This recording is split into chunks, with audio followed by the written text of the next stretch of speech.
You're right, guys, and welcome back. Some of you have seen some of my previous videos. You'll see that I fitted a push button start to the VW T4. Now my thoughts are, can we fit this to the Z4? Now some people will be like, oh well, why are you fitting a push button start? You've still got to turn the key. That's correct, you've still got to turn the key.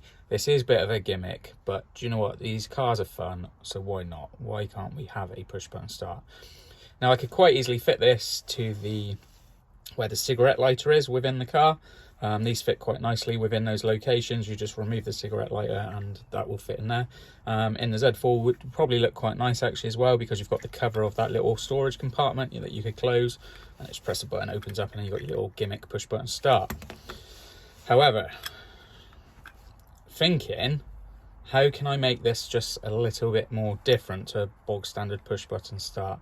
Now all this is a switch. It's basically on, off, on, off.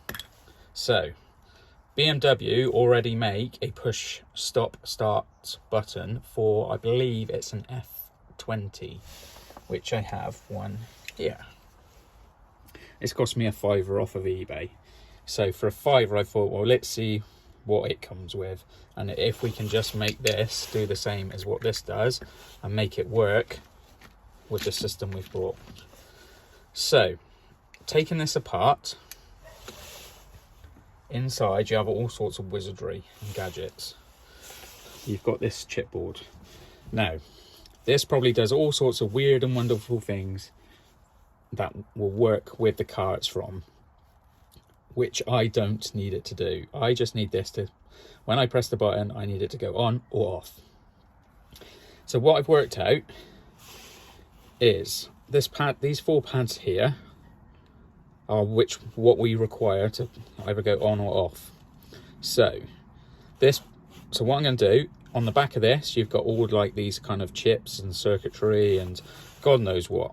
I don't need it, so I'm going to solder it all, get it all off and take it out the way. I'm then going to trace these pins back, these wires back, these traces to where these pins are. So then we've got a basic on-off. So you press a button, it basically takes power from there and puts it through to another one, for example.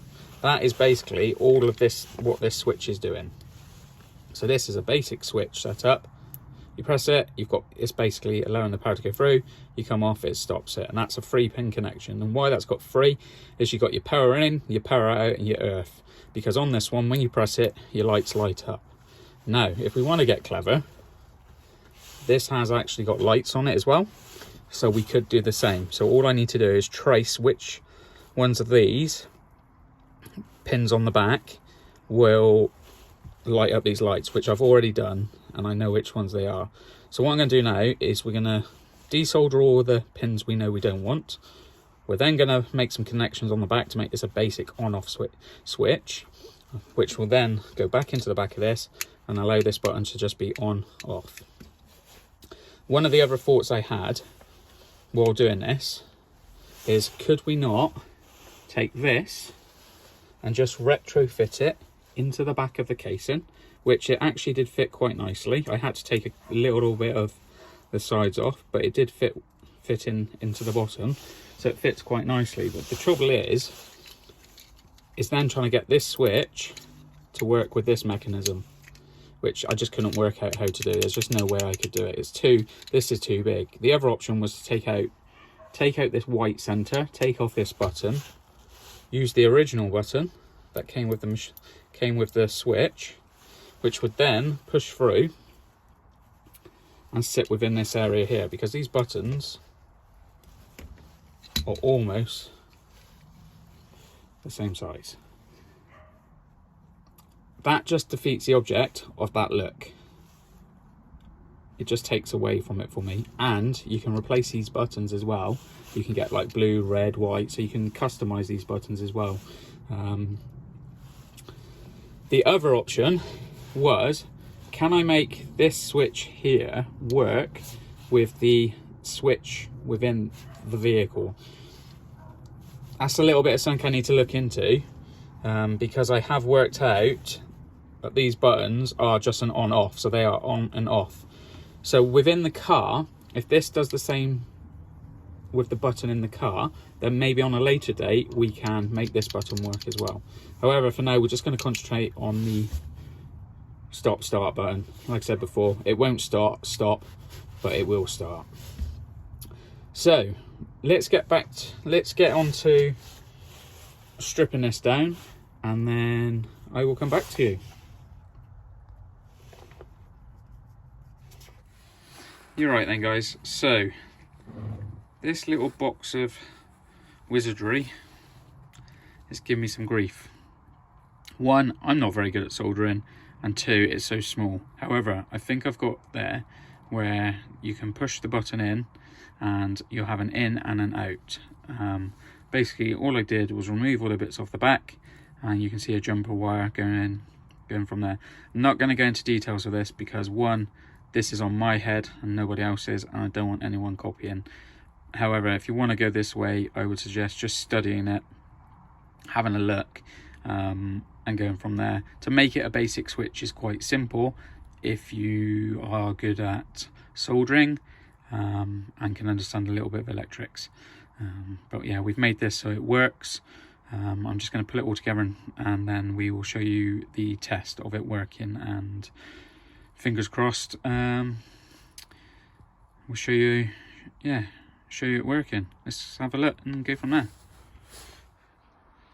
Right then, guys, so just rig this up to a power source for testing, pull it all back together. I'll see if I can show you it working without trying to move anything, because it's only connected temporary, but this might not work. So we've got the button just as a push button, so we push it, the light should light up, and you should see the voltage change on the multimeter. So obviously we're only getting 10 volts out because I've only got it on a small battery at the moment just to test. But you can see that the light's obviously lighting up. We let go, it kills the power, the lights go off. See if we can show you this on here as well. There you go. So far so good. So what I'll do now is I'll rig this up to the actual starter relay box, get it all properly wired into that, then rig that up and just see if it all works, see if it's putting the power back through the relay. But I can't see why it shouldn't. If it's doing it here, it's just using it as a basic switch. So yeah, the only thing I have to do is, because the connections in the back here are quite close, you can see those, what I'll probably do is try and separate them, and then try and insulate it somehow. Let's take these out of here. What I can do is I can have quick connections on here, so crimp connectors or like quick release connectors or something like that on there, rejoining it back to the actual, to the box. But yeah, we'll pull it all together, and then what we got to do then after that is work out where we can fit this within the car. I've got a couple of ideas which we'll go have a look at.